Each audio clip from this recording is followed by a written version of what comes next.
Asante sana kwa kuwa mstaarabu na kuchagua ZVP Online TV kuwa kituo chako cha kukusogezea ilmu mpaka hapo ambapo upo. Naitwa Farida Saif, karibu sana kwenye kipindi hiki maalum kabisa. Unataka kujua maalum kwa ajili ya nini, ama unataka kujua tunazungumzia nini siku hii hapa leo? Ni kitu tofauti sana, na imani utaweza kuburudika pamoja na kuelimika kupitia kitu hiki ambacho tumekuandalia siku hii hapa ya leo. Kitu cha msingi ni kusubscribe, kucomment, kulike na kushare kama mtu wa kwanza kupata taarifa zetu pale tunapokuwa tumeziweka. Nikirudi hapa nitakwambia ni kitu gani ambacho tunakizungumzia, lakini pia ni nani ambaye mkuu wa kukizungumzia kitu hiki ambacho tunakizungumzia leo.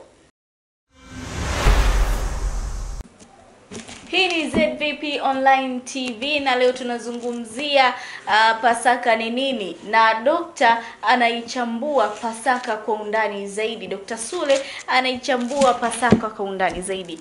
Dokta, naam. Je, Bwana Yesu alisherehekea Pasaka ama Naam. alikula Pasaka? Hakika alikula Pasaka. Kama tulivyoeleza mwanzoni kwamba Pasaka ni sikukuu special kwa wana wa Israeli. Na Mungu alisema kwa vizazi vyao baada yao. Maana yake Yesu naye ni katika kizazi cha wana wa Israeli kwa sababu ametokea katika ukoo wa Yuda. Ukisoma Mathayo 2:6 inasema, nawe Bethlehem katika nchi ya Yuda, hu mdogo kamwe katika majumbe wa Yuda, kwa kuwa kwako atatoka mtawala atakayewachunga watu wangu Israeli. Na Yesu mwenyewe amesema katika kitabu cha Mathayo, sikutumwa ila kwa kondoo waliopotea wa nyumba ya Israeli. Aya hizi zinaonyesha kwamba Bwana Yesu kwanza alikuwa ni Muisraeli. Na Pasaka ni amri kwa wana wa Israeli. Kwa hiyo bado ana haki ya kula Pasaka. Sasa nadhani tumtazame Bwana Yesu alikula Pasaka.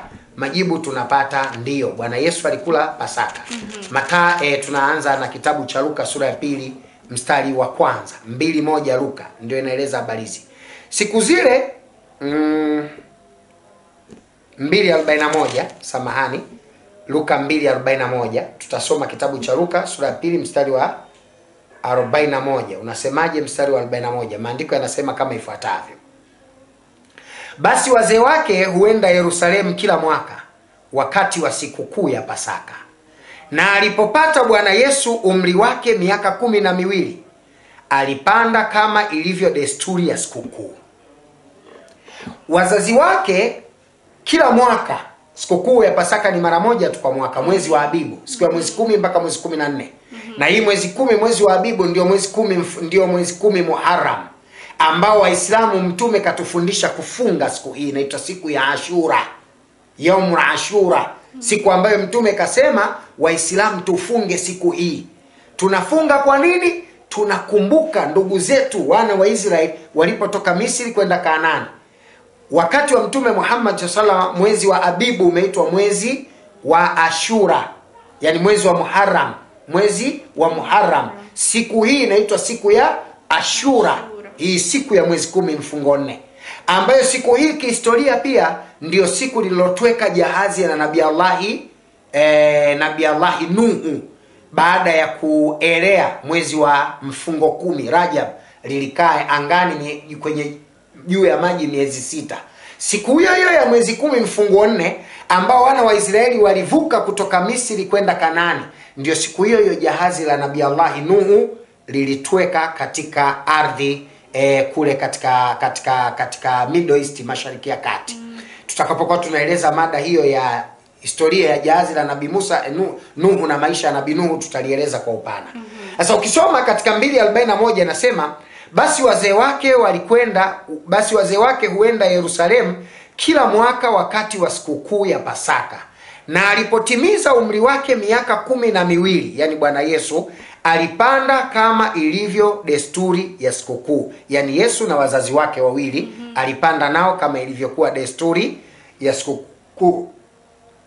Na walipokwisha kutimiza siku, yani walipomaliza zile siku 4 za sikukuu, kwa maana mwezi 10 mpaka 14, walipomaliza zile siku za sikukuu, wakati wa kurudi kwao, yule mtoto Yesu alibaki huko nyuma Yerusalemu, wakamsahau. Yani kwa sababu ilikuwa ni timu kubwa na wale walikuwa wanatoka nje ya mji, wanatoka Bethlehem ya Yuda, wanakwenda Yerusalemu.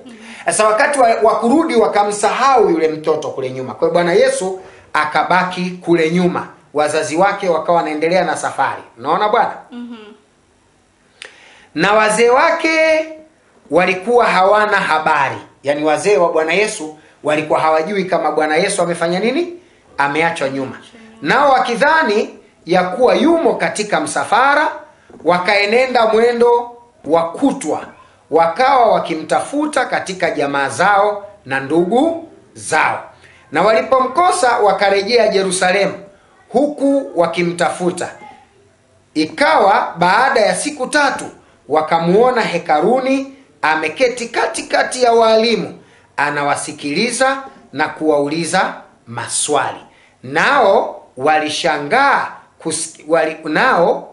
nao wote waliosikia walistaajabu fahamu zake za ajabu na majibu yake. Kwa hiyo Bwana Yesu akiwa na umri wa miaka 12 alisafiri kutoka Yerusalemu, kutoka Bethlehemu ya Yuda kwenda Yerusalemu. Hakuna kilichompeleka na wazazi wake alikwenda kula sikukuu.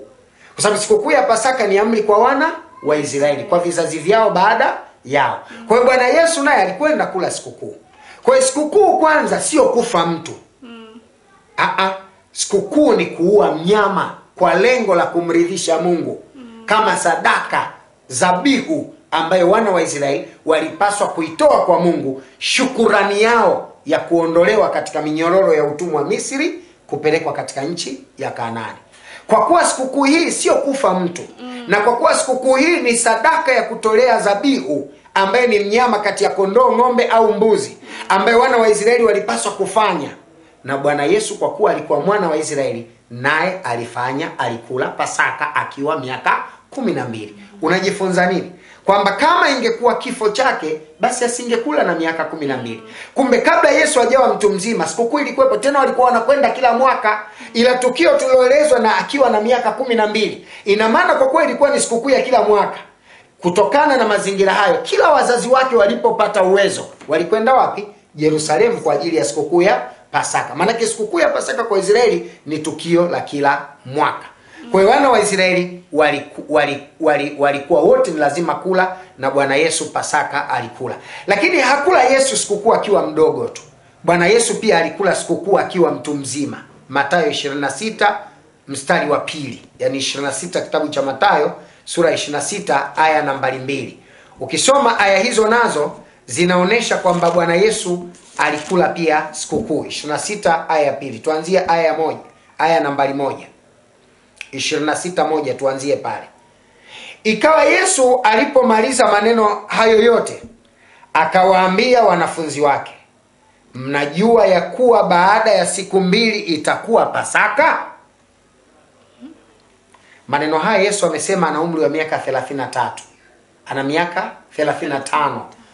Alikuwa na umri wa miaka 35. Ulikuwa mwaka wa 33 AD. Wiki 3 kabla Yesu hajapaa kwenda mbinguni. Maneno haya anayoyazungumza hapa, Qur'ani imeyarejea katika kitabu cha Qur'ani inayoitwa Suratul Maida, sura ya 5 aya 111. Mwenyezi Mungu katika sura ya 112 za Qur'ani, sura ya 5 inaitwa Suratul Maida, sura ya meza. Sura hii inaelezea historia ya Bwana Yesu alivyokula sikukuu na wanafunzi wake. Maneno hayo yaliyotajwa ndani ya Qur'ani na kisa hicho kilichotajwa ndani ya Qur'ani ndio hiki tunachokisoma katika sura 26 mstari wa 1 na wa 2 juu ya sikukuu ya Pasaka, ambao umeendelea mpaka namba 26. Yaani ukisoma mpaka 18 19 sura hiyo yote inazungumzia, yani sura 26 aya ya 1 mpaka ya aya ya 19. Hapa inaelezewa safari na ile kazi aliyofanya Nabii Isa ya kula Pasaka akiwa na wanafunzi wake, ambayo Qur'ani ndio imesababisha itajwe kuwa sura ya 5 ama Suratul Maida, sura ya meza. Andiko linasema, mnajua baada ya siku 2 kutakuwa Pasaka, na mwana wa Adam atasalitiwa na asulubiwe. Hii ni jambo la baadaye linaelezwa. Maanake kwamba lengo lao yani Yesu ashapata taarifa kwamba baada ya tukio hili la Pasaka mwana wa Adamu atasalitiwa ili asulubiwe. Kwa hiyo Bwana Yesu anawapa taarifa watu wake kwamba mipango iliyopangwa na Mayahudi na Warumi juu ya malengo ya kumkamata na kumsulubu, yeye tayari Mungu ashafanya nini? Ashamjulisha. Na ndiyo maana akajipanga. Alipogundua jambo hili, akaenda katika aya ya 36. 26 hii utaenda katika aya ya 36, kuna jambo Bwana Yesu akalifanya. Yaani baada ya kujua kwamba baada ya siku 2 itakuwa Pasaka na atasalitiwa na atatakiwa kuuawa, alipolijua hilo akafanya haya yafuatayo katika 26:36. 26 Mathayo 36. Kisha Yesu akaenda pamoja nao mpaka bustani itwayo Gethsemane. Akawaambia wanafunzi wake, ketini hapa hata niende kule nikaombe. Akawachukua Petro na wana wawili wa Zebedayo, ambaye ni Yohana na Yakobo. Akaanza kuhuzunika na kusononeka. Ndipo akawaambia, roho yangu ina huzuni nyingi kiasi cha kufa. Kaeni hapa mkeshe pamoja nami. Akaendelea mbele kidogo, akaanguka kifudifudi, akasujudu, akaomba, Baba yangu, ikiwezekana kikombe cha mauti kiniepuke. Kwa hiyo Bwana Yesu alipokuwa anajua anakaribia Pasaka na malengo ya Mayahudi na Warumi ni kumuua, Bwana Yesu alichokifanya, alimkimbilia Mungu kwanza. Akawachukua wanafunzi wake mpaka bustani ya Gethsemane. Alipofika akasujudu, akasali hapa rakaa 3. Yaani sijda ya kwanza, sijda ya pili, sijda ya 3. Rakaa 3 hizi alizozisali Yesu kwenye Uislamu zinaadhimishwa katika sala ya magharibi. Kwa sababu Mtume sallallahu alipotoka Isra na Miraji, swala zote zilikuwa na rakaa 2 tu. Isipokuwa baadaye ndio ziliongezewa rakaa kwa matukio maalum. Na sababu ya msingi ya rakaa 3 katika salati al-magharibi ni kumbukumbu ya Nabii Isa. Siku alipomlilia Mungu kusujudu kwa rakaa 3 na Mwenyezi Mungu akamkubalia asife katika kifo cha laana cha msalaba. Ndio maana Waislamu sala ya magharibi sharti tusali rakaa 3. Yaani ukisali 4 sala haipo, ukisali 2 sala haipo. Lazima usali 3 kama alivyosali Bwana Yesu. Na ilikuwa magharibi wakati Yesu anaomba ili jambo. Katika bustani ya Gethsemane akiwa na wanafunzi wawili. Alienda akasali rakaa 3. Ukisoma aya zinazoendelea zitaendelea kukueleza. Mara ya kwanza akaenda, mara ya pili, mara ya 3 akamkuta Petro na wenzake wamelala. Bwana Yesu akamwambia, basi laleni sasa, maana yule muovu amekwisha kukaribia. Kwa hiyo ninachotaka kueleza tu katika sura 26 ni kwamba Bwana Yesu alikula Pasaka akiwa na wanafunzi wake. Wiki 3 kabla ya kuondoka duniani alikula Pasaka. Sasa kama Yesu ingekuwa hii ni kifo chake, anawezaje kula hitima kabla hajafa? Hakuna hitima au kalamu kabla marehemu hajafa. Manake kwamba Bwana Yesu alitangulia kula Pasaka kisha akapaa kwenda mbinguni. Kwa hiyo Pasaka kimsingi ni sikukuu ambayo wana wa Israeli walipewa katika kipindi chote cha maisha yao. Na Bwana Yesu alikula Pasaka. Naam. Sasa historia inasemaje kuhusiana na Pasaka hii ambayo tumeizoea? Labda kwanza tujue nani ameleta Pasaka hii tuliyoizoea. Ambayo watu wengi pengine wamekuwa na shida sana ya kujua Pasaka hii ambayo tunaitarajia kuifanya mwezi Aprili. Pasaka hii haimo kwanza katika maandiko matakatifu ya manabii na mitume. Sikukuu ya Pasaka hii watu waliozoea kuiona inapatikana katika kitabu cha Wakorinto wa kwanza sura ya 5 mstari wa 7. Sikiliza maelezo kamili ujue ni lini hasa Pasaka hii ndiyo ilianza. Wakorinto wa kwanza sura ya 5 nao mstari ule wa 7. Na hapa ndio itakuwa mwisho wa maelezo yetu, kujua kihistoria na kimaandiko hii Pasaka inayosherehekewa mwezi wa 4 na inayotangazwa au mwezi wa 3 inatokana na nini. Sura ya 5 kitabu cha Wakorinto, hii ni Biblia, nafikiri unaweza kuiona vizuri. Kitabu cha Wakorinto sura ya 5 mstari nambari 7. Tuanzie 6. Wakorinto wa kwanza tuanzie 6. Andiko linasema, kujisifu kwenu si kuzuri. Hamjui kwamba chachu kidogo huchachua donge zima? Basi jisafisheni mkaitoe ile chachu ya kale, mpate kuwa donge jipya, kama vile mlivyo hamkutiwa chachu, kwa maana Pasaka wetu amekwisha kutolewa sadaka, yaani Kristo. Kwa hiyo kwa mujibu wa Wakorinto wa kwanza sura ya 5 mstari wa 6 na wa 7, Pasaka huyo anayesherekewa kesho kutwa duniani ni Kristo, kifo chake. Sasa haya ni mafundisho ya Bwana Paulo, si maandiko ya Mungu. Kwa hiyo kuna Pasaka ya wafuasi wa Kristo na kuna Pasaka ya amri ya nani? Ya Mungu. Wewe msikilizaji utafanya maamuzi, ufuate Pasaka gani? Ile aliyoielekeza Mungu kupitia maandiko matakatifu ambayo Waislamu huikumbuka kila mwezi wa Muharram, Ashura, siku ya Ashura, mwezi 10 mfungo 4 mpaka 14, au hii Pasaka ya kifo cha Bwana Yesu aliyoiandaa Bwana Paulo kwa maslahi yake. Hulazimishwi, unatakiwa tu mwenyewe ufikirie Pasaka gani unaitamani katika hizo, na Pasaka gani ukiifuata utakuwa na radhi za nani? Za Mwenyezi Mungu. Kwa hiyo sisi Waislamu tunaitazama Pasaka katika mtazamo huo. Hatuwashutumu, lakini tunawaelekeza walaji wa Pasaka waangalie Pasaka ipi bora kwao, iliyoletwa na Mungu kwa kupitia kwa Musa na Haruni ambayo ni special kwa wana wa Israeli, au iliyoandaliwa ambayo mgeni asile, asiyetahiriwa asile, mtu ambaye hakukaa Israeli asile, au hii ambayo Bwana Yesu anadaiwa kutolewa msalabani, ili kwa Pasaka hii sasa watu wakombolewe dhambi, ambayo ukiitikadi hivyo, Wagalatia sura ya 13 mstari wa 13 ni aya muhimu sana ambayo unaweza 3:13 Galatia. Wagalatia sura ya 3 mstari wa 13 andiko linasema hivi: ikiwa sasa utaitikadi hivyo kwamba huyu Pasaka aliyetolewa ndio Bwana Yesu. 3:13 wa Galatia inasema 3:13 wa Galatia inasema aya 12, aya 13 iko hapa. Aya, Kristo alitukomboa katika laana ya torati, kwa maana alifanywa laana kwa ajili yetu, maana imeandikwa, amelaaniwa kila aangikwaye juu ya mti. Sikiliza aya inavyosema. 13 aya mstari wa 13 wa kitabu cha 3 cha kitabu cha Wagalatia, Biblia hii.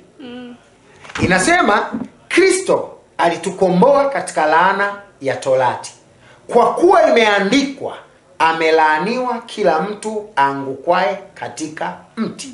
Swali, ikiwa Bwana Yesu amelaaniwa kukaa juu ya mti, atakwenda wapi? Jibu litakuwa motoni. Haiwezekani. Waislamu tunaamini Yesu ni mtakatifu wa Mungu, hawezi kupata laana ya kumpeleka wapi? Motoni. Kwa sababu msalaba ni laana. Sasa wewe utaamua ufuate Pasaka ya Mungu ambayo ni baraka kwa kutoa mnyama ili iwe sadaka ya shukurani ambayo pia ilikuwa special kwa Waisraeli, au uitumie Pasaka ya kuangukwa mtu msalabani na ukiamini kwamba amelaaniwa kwa sababu ya dhambi zako. Kwa sababu kisoma Wagalatia hiyo hiyo, hii ni sura 3 mstari wa 13, nenda sasa 6:5. Wagalatia hiyo hiyo sura 6 nenda mstari wa 5. Andiko linasema Galatia 6 mstari wa 5, maana kila mtu atalichukua furushi lake mwenyewe. Wagalatia sura 6 mstari wa 5, maana kila mtu atalichukua furushi lake mwenyewe. Furushi la nini? Furushi la dhambi. Sasa ikiwa kila mtu atachukua furushi lake mwenyewe, hizi dhambi alizosulubiwa Yesu msalabani zipi? Ikiwa kila mtu atachukua furushi lake mwenyewe. Na Bwana Yesu ameonyesha kweli kila mtu atabeba furushi lake mwenyewe. Ukisoma 11:29 Mathayo anasema, jitieni nira yangu mjifunze kwangu, kwa kuwa mimi ni mpole na mnyenyekevu wa moyo, kwa kuwa nira yangu ni laini na mzigo wangu ni mwepesi. Kwa hiyo Bwana Yesu hata kama alikuwa nazo dhambi, lakini zile za kinabii nyepesi ambazo Mungu anazisamehe, maasuma hawa. Kwa hiyo Waislamu tunapokataa sikukuu hii, hatukatai kwa jeuri. Tunataka kujifunza kutokana na maandiko matakatifu. Kwa hiyo zitoke hoja za msingi za kutushawishi kwa nini tufuate Pasaka ya kifo cha Yesu na tusiamini Pasaka ya wana wa Israeli ambayo ni baraka ya kutolewa mnyama kutoka Misri kwenda Kanaani 1514 BC before Christ. Hii ndio Pasaka. Nadhani mmenielewa. Imani yangu mimi utakuwa umeelewa kama mimi ambavyo ni kujua kwa undani zaidi Pasaka ni nini, na tukiwa tunaelekea kwenye msimu wa sikukuu ya Pasaka, ndio maana tumekuletea kipindi hiki maalum kwa ajili ya kuweza kukujuza basi kila ambacho unakisherehekea ama unakila ni nini kwa undani zaidi. Amua wewe sasa, ni wewe kuchukua elimu hii kuiweka kwenye matendo na mambo yaweze kwenda sawa kabisa. Unaweza kudondosha komenti yako hapo chini kwa maoni na ushauri, lakini pia pongezi pia zinaruhusiwa. Naitwa Farida Saif, naomba tuweke nukta hapa. Tukutane wakati mwingine. Sijamsahau mpiga picha wangu anaitwa Saidi Zuberi. Wabillahi tawfik.